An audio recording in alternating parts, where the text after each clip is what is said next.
Hi everybody, good evening. I'm Jane at Rockin' Worms. Want to give a warm welcome to our casting crew members. And if you're not yet a part of our little sub community here on the Worm section of YouTube, please hit that subscribe button and come along with us. What I'm going to show you tonight is me working on my long bin and doing the sifting out and then the wedge movement that I was not able to do. I'm just going to get right into the bin while I'm talking to you. That I was not able to do 8 days ago when I did the most recent video on this bin. The castings at the time were just too damp to sift. And I usually am impatient, to be honest with you. And I kind of push the envelope and sift out anyways. But since I am, in the lull period of my gardening, I don't need these castings right away. Although I do use the castings year round on my trees. But again, my need right now is a little bit less. So I was able to exercise some rare patience in myself and give this long bin a few extra days to dry down. So when I do sift, like I'm doing right now, I have a better sift result, if you will, which just for me means that more material is going through my 1/8 inch sifter screen through to the middle section between the 1/8 and the 1/12 inch screen. Also, I'll be able, I'm gonna do one more sift here and then I'm gonna show you. I'll also be able to get more castings material to go through the 1/12 inch screen, which I then put right into my castings bucket. Okay, so let me show you this. This is the material, again, trapped between the 1/8 and the 1/12 screen. It's, super light, fluffy, lovely castings. And you can see how fine the material is. That's because, castings, worm poop is very, very small. And this fineness is what you should expect to see when you're dealing with mostly castings. Again, there's always random particles of your bedding, and that's perfectly fine. Also, what I want to show you is just how few cocoons are coming through the screen. Here's one right here, and there's just a couple more. But unlike the videos you see when I'm doing my breeder bins, there's just, cocoons all over. There's not as many here. And that's because I think, this is a grow out bin. I'll show that on the next sifting. This is a grow out bin. So there are worms of all ages in this bin, including, of course, breeding adults.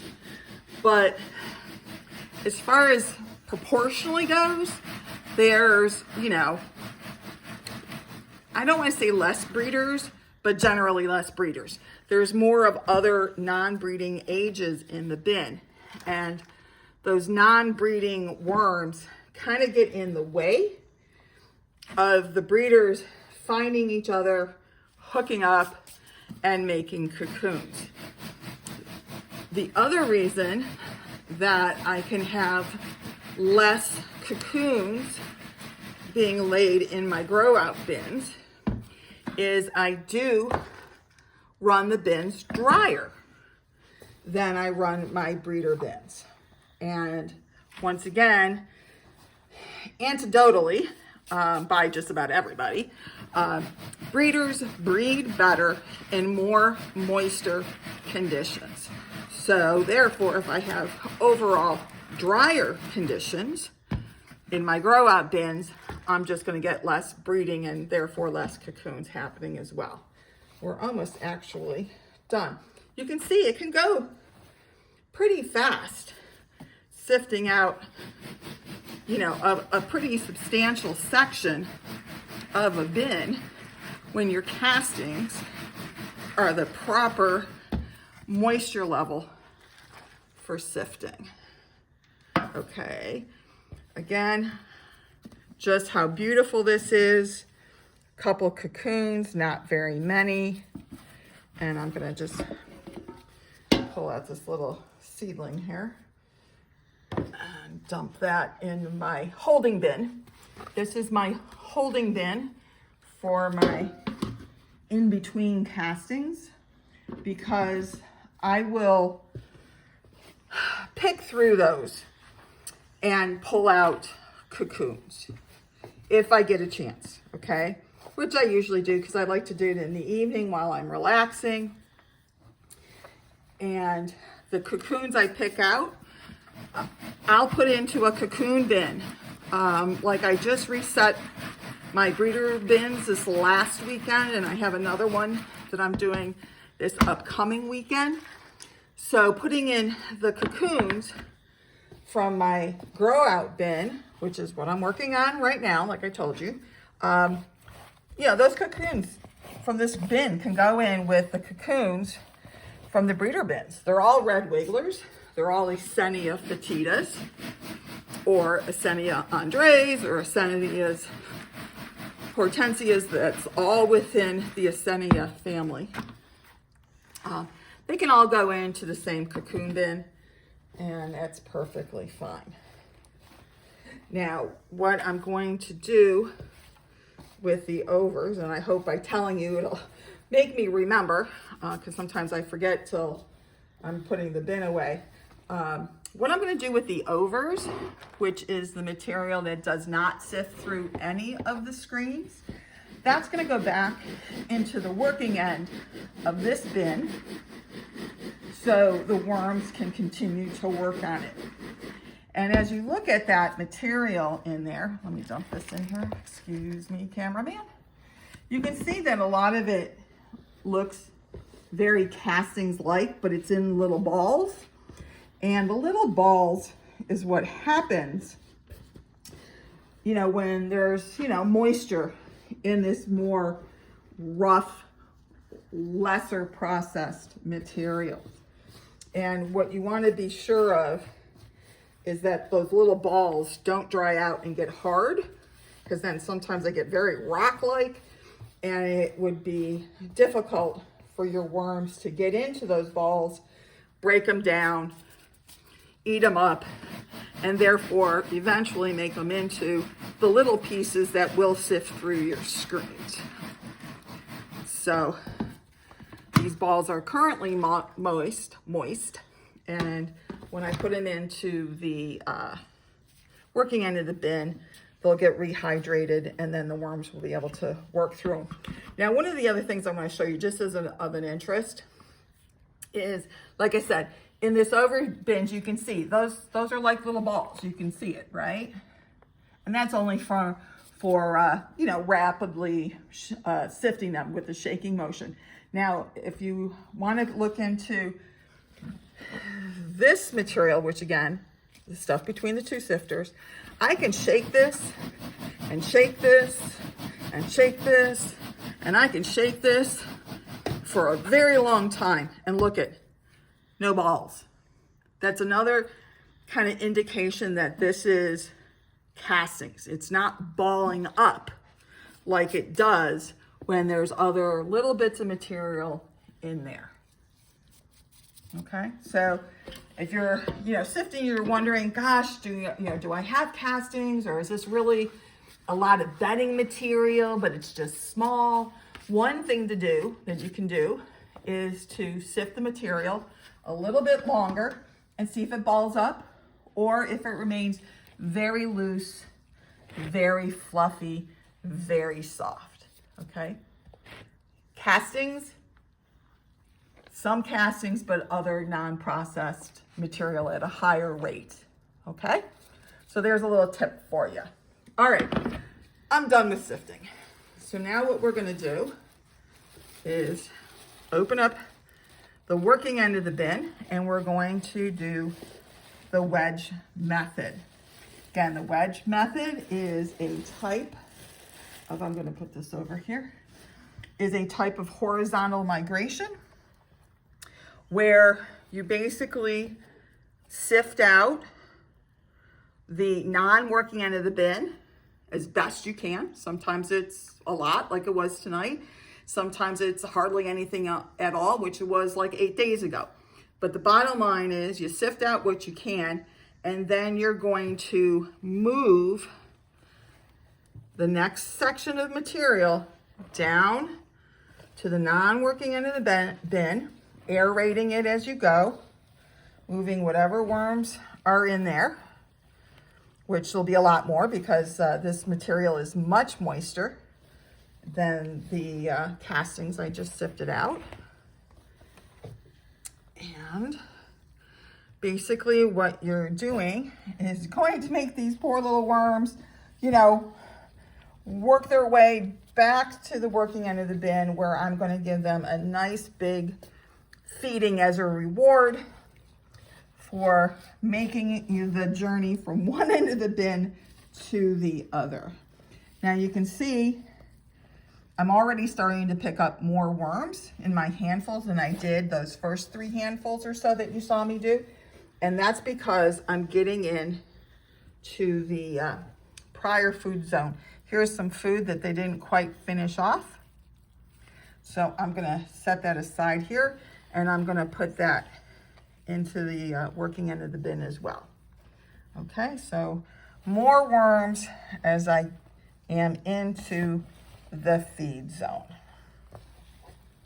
Lots of castings, you can see there's lots of castings in here. I'm also notating to myself as I do this that there's a lot of castings, right? So one of the decisions I make, there's a little bit more food in here than I anticipated, but that's okay. Big clump of worms. I don't know if that classifies as a worm ball, but I'm gonna say it's a big clump of worms regardless. Look at those guys, beautiful. See the yellow tails? These are mostly younger worms. Not a lot of breeders in this. Well, and that could also go why I didn't have a lot of cocoons. A third reason you can have not a lot of cocoons in your grow out bins if you have mostly non-adults, because I do go into my grow out bins and pull out breeders to make new breeder bins. So if I saw a lot of breeding age adults in here, worms with big fat cotellums, that just signals to me that I need to come back in and pull out some breeders and make breeder bins. All right, huge amount of worms. Okay, so this also is telling me, I'm just gonna keep them in here, that I am set up to give them a big feeding because I've got a lot of worms in here. Beautiful, beautiful. All right, almost done with the wedge, moving them down. All right. Again, good enough. You don't have to get too crazy about it. All right. So now what I'm going to do is I'm going to put in a thin layer on the bottom of my bin to act as an absorption layer and give the worms a little protection from the plastic if they want it. Okay, and time for the feeding. The first thing I'm going to do is, actually the first thing I'm going to do after I put that layer in, excuse me, is go back and add the over. See, I told you I sometimes forget, but by telling you guys, you helped me remember. So the other thing I'm going to show you here again is that trick I showed you a little while ago, a couple videos ago. When you have worms stuck to the bottom of your plastic holding containers, for example, they're really hard to get out without squishing them if you use your finger, and if you use a brush, they'll get stuck in the bristles, and that's not good either. So what I found is you just put a handful of your bedding in, and you Shake it back and forth a little bit. Tap it in. Pour it back out and look at. I think there's one worm over here, but all those other worms are gone. Easy cheesy, okay? And then I can use my brush and brush off the rest of them, which I will do in a little while. Ooh, piece of plastic from my junk mail. I shred my, my junk mail. All right, so now I've got a good base. I'm gonna put in my napkins because it's a good use for your lunch napkins, your dinner napkins. Put those on. Also helps absorb excess liquid coming off your food. So what food do we have for the worms tonight? This is pumpkin calabaza. I got some from my veg guy, but also from my garden.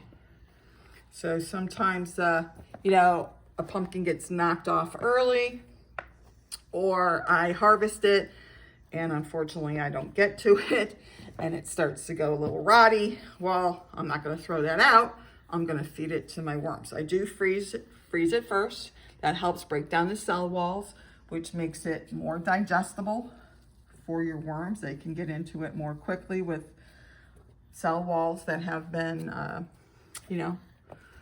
broken down by the freezing of the water in the vegetable. This is lettuce and cabbage put on top.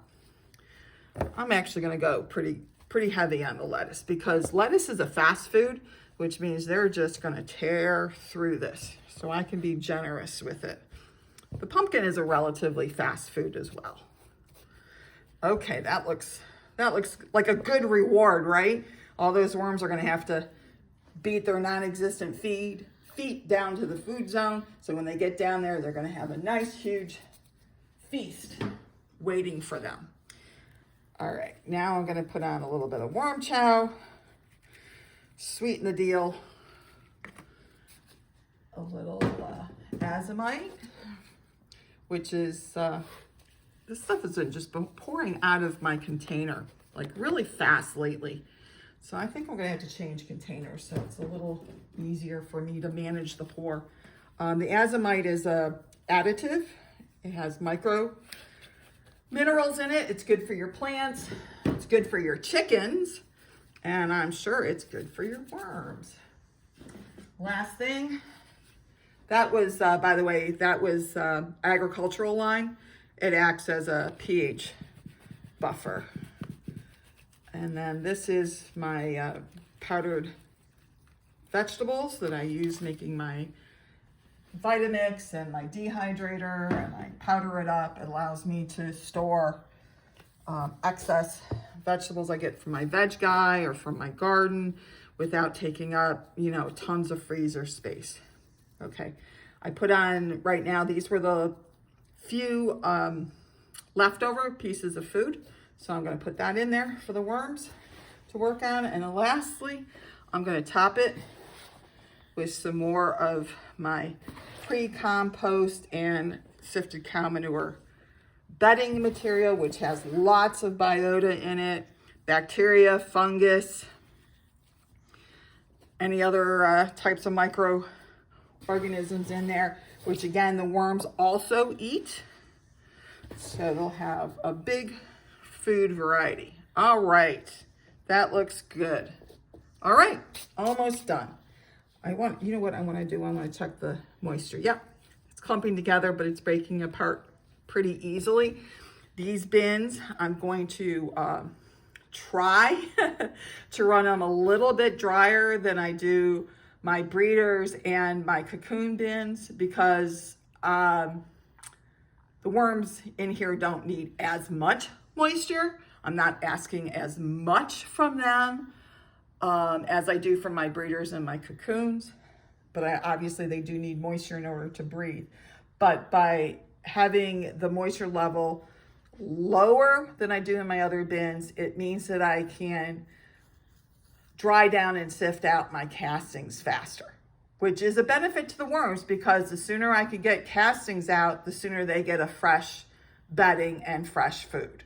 Okay, so You know, it makes me happy to get the castings out. It makes them happy to get the castings out. Everybody wins. All right. So the last thing I need to do is cover them up and get them. Ooh, here's a bunch of worms just so you can see them. These are mites, by the way. It's just a side product of using vegetables, you know, fresh vegetables, frozen vegetables, because they just come in on the vegetables. That's all it is. And it's just, you know, part of the bin process if you're using fresh vegetables, okay? And the mites help, you know, break everything down. So they're not bad. They're just something that's part of the bin ecosystem. All right, so I need a little bit more newspaper, but not too much because this was a lot of castings, remember? So what I want to do is actually start drying down this end so I can sift that out maybe in 8 days, which is how long it took for the end that I just sifted out to dry down to a good consistency. So maybe in another 8 days, I can sift out this end of the bin and, you know, move everything down and give them more fresh bedding. All right, so that's where I am. So I'm just gonna cover up this end once again. Actually, I'd like to do it this way. And ta-da, done.